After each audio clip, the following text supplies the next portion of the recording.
రైతు సమస్యలపై ప్రభుత్వం దృష్టి సారిస్తుందన్నారు మంత్రి హరీష్ రావు. రైతుల మనోధైర్యం కోల్పోవద్దని సర్కారు అండగా ఉంటుందన్నారు.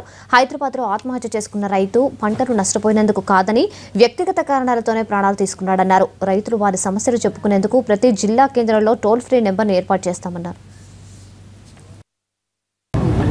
లోయర్ పెరిగంగ ప్రాజెక్టును ఈరోజు తెలంగాణ ప్రభుత్వం ప్రజలకు ఇచ్చిన మాట ప్రకారంగా ప్రభుత్వం వచ్చిన మొదటి రోజు నుంచే దీన్ని వెంటబడ్డాం.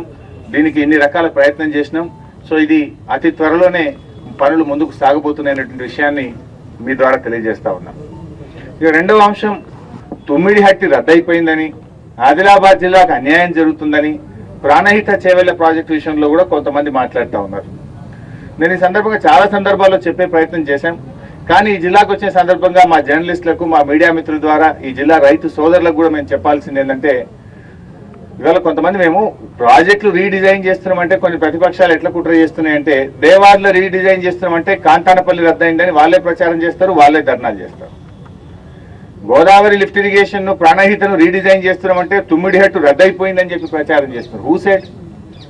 మేము చెప్తున్నది ఏంటంటే, ఇవాళ సిడబ్ల్యూసి దగ్గరికి మేము కేంద్ర ఎంత దుర్మార్గం అంటే 2008లో రాజశేఖర రెడ్డి గారు కొబ్బరికాయ కొట్టినప్పుడు ప్రాణహిత గురించి ఏం చెప్పిండు?